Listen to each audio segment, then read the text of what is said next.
Hello everybody, welcome back to another episode of Welcome Back. Today I want to go around, I've got to check in on a lot of projects that we've got going on, so I figured I'd give you guys an update. First stop on the tour, we're going to check in with the chicks. The last time that you guys were updated on the chicks, we had just gotten our batch of 20 of the larger layer birds. Since we've gotten them, we also got our load of banties. I didn't end up shooting any footage on that day. It was just a busy day. But they're, what are they, about 2-3 weeks old right now? And they're super cute. They're staying nice and small, but the brooder is starting to get a little cramped, so I'm going to need to make a second one of those.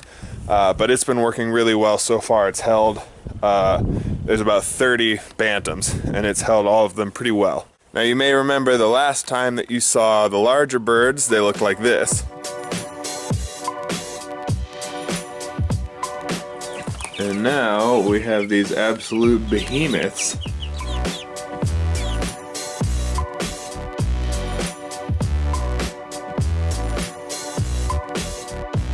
And then over in here, we have all the bantams. Now we've got two kinds. Over here is one of our silkies, and then over next to it is one of our frizzles. So you can see our silky here.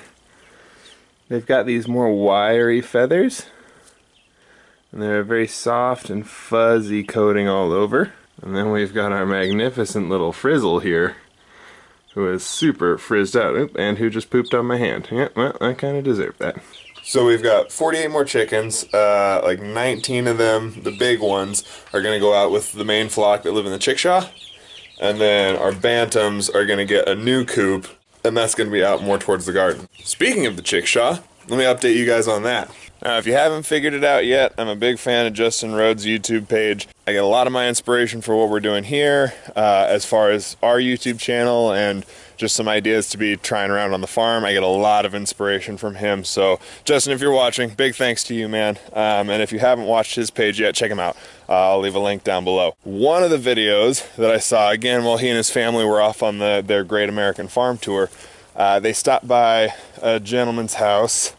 And of course I can't remember which farm it was, but he had built it on this battery-powered solar panel like system so that the chickshaw would open when the sun came out in the morning and it would close when the sun went down at night. So he had some plans online for it, so I got really excited and I got all the equipment and tried to do it, but I'm not very tech savvy when it comes to putting computer components together. Even though I wasn't able to figure out how to do that computer system, it did get me inspired. I was Googling around online and found an automated chicken door opener company.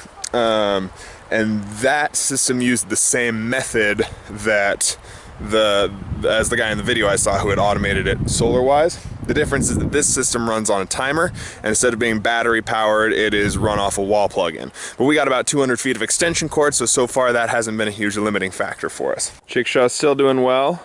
I did, just the other morning, I kind of broke the handle, trucking it around. I got a little rough, so I'm going to need to reinforce that. But you can see over here, we've got a little extension cord that comes over through the coop, out under the fence, wraps up and goes all the way back around and plugs in way back there at the house. So as you can see, the system does have a nice bit of range to it. We've attached this board. Well, hello. Scoot. We've attached this little bar in here that goes back. I've added a new door underneath. This was kind of the revelation that I pulled from this guy. He calls it the Millennium Falcon door. And you can see this here is our linear actuator, and it is attached to the bar and is able to extend enough to push the door down. At nighttime, this motor kicks back on, pulls the gate back up, and it's small enough that nobody can get in. The motor lives up here, attached across the top, stays up and out of the chicken's way, which works very well. Pulls up the door and pushes it down in the morning and evening times respectively. And then inside the coop, you can see I've got the controller, and I put it inside this little box so that chickens wouldn't mess with it and it wouldn't get affected by the weather. And then we just punched a hole in here for that to run out, and punched another hole in the bottom for that to run out. So this is what we used. Incubatorwarehouse.com auto coop door opener. It'll run on a manual time if you need to close it for any reason or open it when it's the other way. but it does just run on a timer. You can program multiple times, so you can open and close it multiple times during the day if you need to. I don't know why you would, but you can. I just kind of check when the sunrise and sunset times are. Usually put it about 15-20 minutes after sunrise, and then I usually do a half hour to an hour after the sun goes down for the close-up time.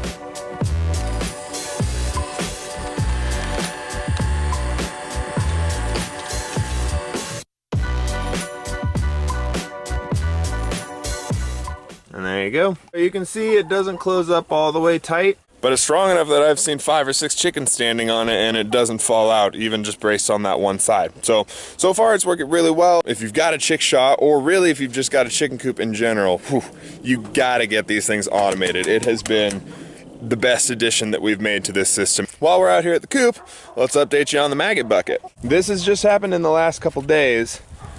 You can see the chickens are really scratching up underneath it, which to me is an indication that we've got maggots falling out. That's where I just put it at that spot this morning. It was sitting over here for 2 days, and then it was sitting over there for about 4 days. So they're really getting at the ground underneath it, which is cool. What I've started to figure out is that I can take it and I can put it over the top of big tufts of grass that usually the chickens don't bother as much. They're so hard and fibrous that the scratches don't break them up. But when you have a maggot bucket over the top, they are scratching a lot more to get at that protein. And so they cause a little more stress to that plant. So that's one of my new ways I'm using it. Well, they're sure looking around underneath it. Let's see, here's what we've got on the inside. I don't know if you can see. Kind of right down there, you can see we've got some maggot life going and doing its thing. So there's still some meat in there, but that kind of makes sense because it's not really hot weather, so maybe it's taking longer for the meat to rot. We are getting maggot life there. Seeing the scratch marks underneath the bucket tells me that there are probably maggots falling out and that the chickens are getting at them. So far this system is working really well, and hopefully I can put it to use to scratch up some of these big tufts of grass.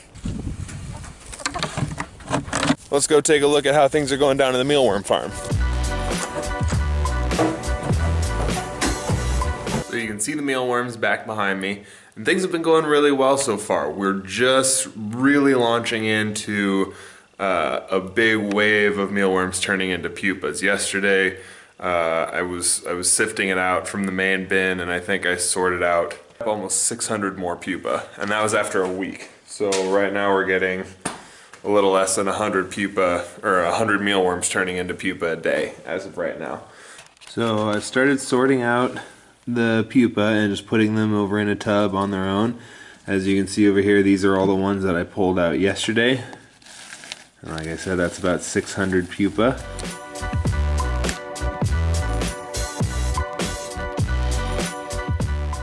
This one over here has got older pupas in it, and you can see some of them have started hatching out as beetles. So once the beetles have been hatching out here, I pick them out. Then those go back into our breeding tub.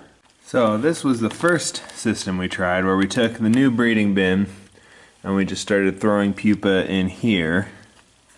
And as you can see, we've had a fair amount hatch.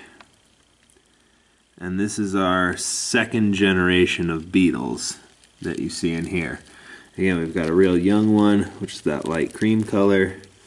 We've got an older one, which hardens into a black. But I've heard folks say that the beetles can eat the pupa, and I don't know if that's like a last resort, if they don't have enough water or food in their container, if they'll do that, or if they just come across them, if they'll eat them. These two tubs give us about 1,000 pupa. We have been having some die off, so I'm factoring in probably a 10 to 20% loss. So that's going to give us tubs of about 800 beetles for our breeding systems, which is awesome. Last time we only had 200, and we've been getting tons of mealworms. In fact, let me show you our main bin. Now this is what I'm talking about. And I got all the pupa out of this yesterday, and you can see today, just grabbing this handful, I've already got 3 sitting right there on the top. Let's head back outside. So we've touched on the chicks, the chickshaw, the maggot bucket, the mealworms. The potatoes are doing all right. You can see by these big holes, we've had an elk come just walking over the top of it. They love to wrestle around here in the wood chips, already fertilizing the ground for us. The last update that I've got for you is less of an update and more of an unveiling, in that Meredith and I a while ago have purchased a 30 by 48 foot greenhouse. It's going to be a plastic house with polytunnel. It's really fun. Our neighbors have got one. They get a lot of use out of it. We've been able to check it out and go inside and kind of game plan a little bit. So I'm really excited about what we're going to be able to do with this. It's very likely going to evolve into an aquaponics facility. So if you're at all interested in aquaponics, stay tuned, because we're going to have a lot more of that coming down the pipeline in the future. But for the update, I wanted to show you guys where we're going to put it. We can come from the house right down this pathway. Whoop. And this is where that greenhouse is going to be going. So that's about the footprint of what we're going to be doing. Right now we're leveling out the space. My neighbors, who are amazing, are being really cool and giving us some tractor assistance, and they're going to help us get it totally flattened out and all the last little bits and pieces ready to go. They've got an auger on their tractor too, so they're going to come and help us punch the holes that we'll be using for the sleeves that we're going to set the bows into. So it's been a long time of planning and kind of prep, and once we get this flattened out, we're about to go and blow on this thing, so we'll keep you posted on that as well. So I don't think there's anything I missed. That gets you all up to date with where we are and what we're doing. Hit us up if you got a question. Otherwise, enjoy the vids. Keep watching, like and subscribe, share it to your friends, and we'll catch you all the next time.